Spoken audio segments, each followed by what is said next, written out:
Hey everyone, and welcome to the channel.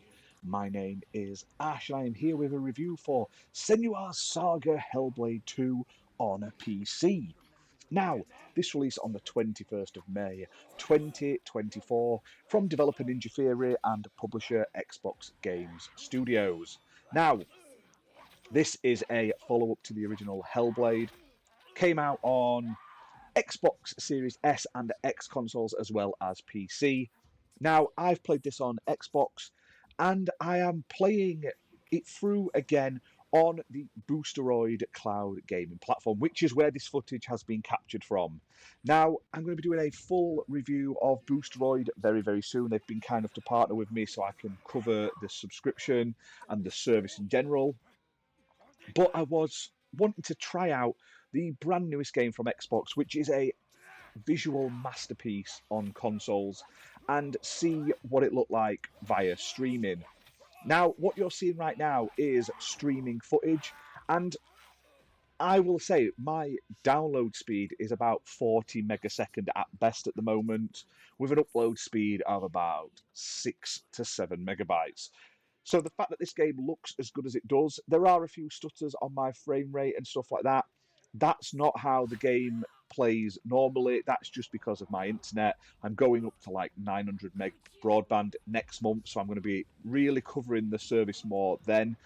But the fact that this game plays so well on cloud with such a bad connection compared to like what's recommended is an achievement. So I highly recommend this as a game that is perfect for streaming, because while there is combat in it, this is at its heart a walking sim game with light sections of combat, which is very straightforward combat as well. It's very much dodging, timing your attacks correctly, and using light or heavy attacks when needed, and puzzles. So it works perfectly when you don't have the best connection, because it's not too much going on. It's not like super fast paced, frantic, everything loading, and it still looks amazing. I mean, it looks great on my recording, which isn't even at the highest sort of quality it can be.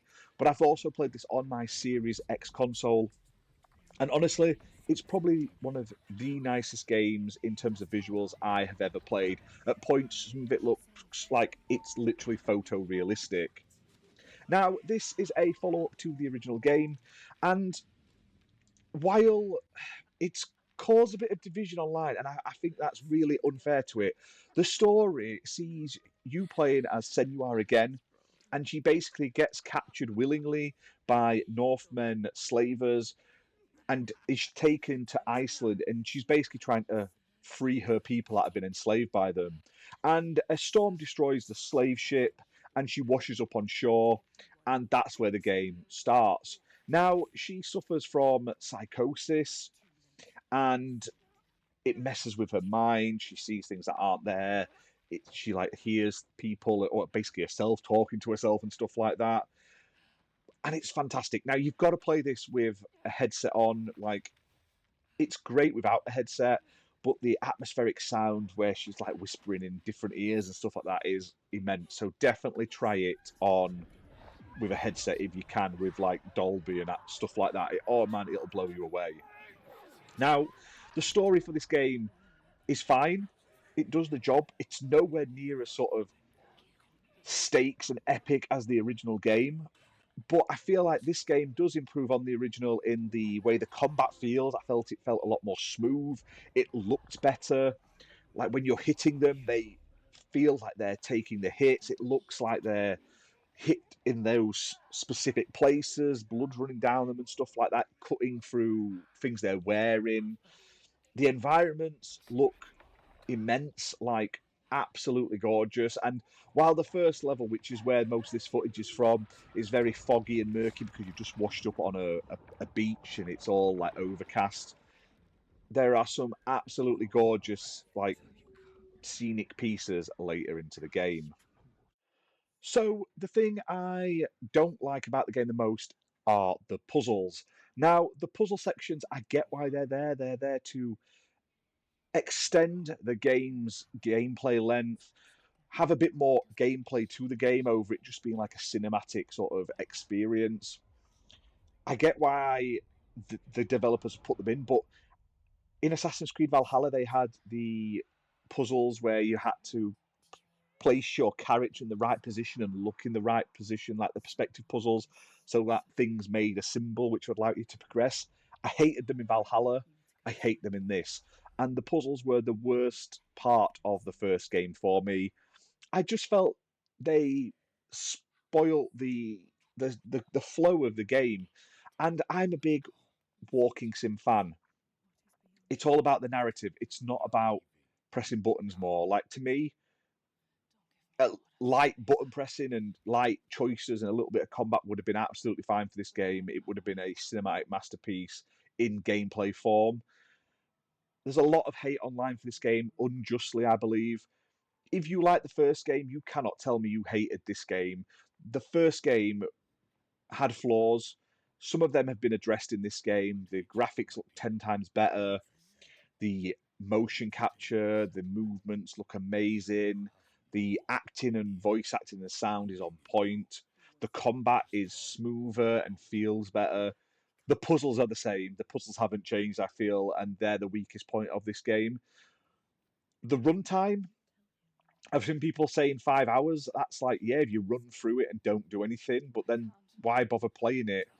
It's a game that it's going to take you about 7 to 8 hours, maybe a couple more if you want 100% complete it.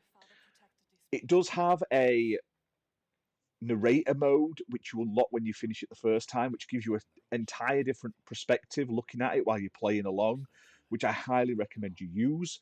So that's 2 playthroughs there. So you're looking at least sort of like 10 hours minimum, 12 plus to get the full experience of this game, which is more than enough.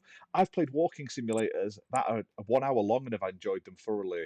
I get people have put the stigma on this because it's an Xbox franchise and they want to dump on it because it's not PlayStation anymore and stuff. But I think that's unjust in terms of what's on offer here. It's beautiful. It's a lovely like setting. They've done a fantastic job with everything, but people are going to be like that, unfortunately. So I recommend trying it for yourself. It's available on Xbox Game Pass, so you don't have to buy it. You can buy it. It's $49.99 on Xbox. I played it through Game Pass, and if you've got a Game Pass subscription, you can access all the titles that have been added to BOOSTEROID through Game Pass by just logging into your Xbox account. This is just one of the many games I've been playing, and like I say, for playing it on a cloud provider at a much lower internet than you probably should have for good cloud gaming, I had a fantastic experience. Not perfect, as you can see, there's little stutters here and there in my gameplay footage, but I've also played it on native consoles and it looks nicer. Definitely, you definitely have that cloud sort of slightly less perfect graphics, but it still looks amazing. It's still beautiful and it's still an awesome game. Now, this game won't be for everyone.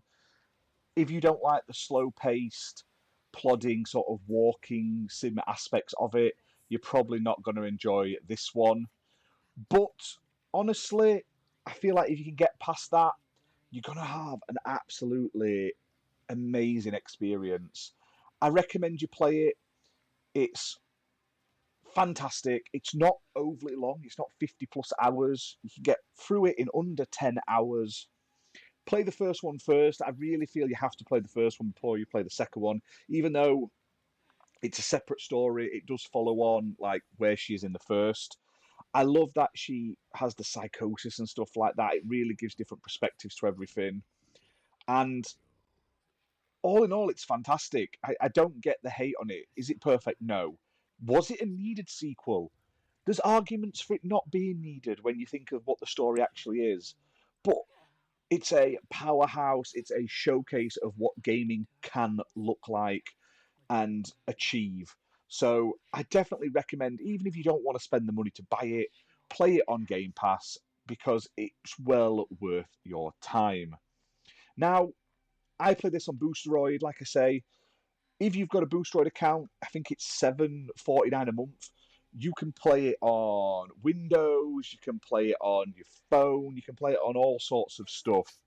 And it's great. It's a lot of fun. you don't have to wait for downloads. That's one reason I wanted to try it, because like downloading modern games, they're looking at about 80 plus gigs, some of them. I ain't got time for that some days, not with my internet. Like 80 gig takes me all night. The amount of times members of the XPN network have been like, should we play a game tonight? I'm like, sorry guys, I'm set it off downloaded now, but it'll probably be tomorrow. So having cloud gaming is a massive boost. Obviously, it works better on a quicker internet speed, but even so, at my lagging internet speeds, I enjoyed what was on offer, and I honestly feel like it's well worth checking out. So I'll put a link down in the description for BOOSTEROID. You can check it out yourself.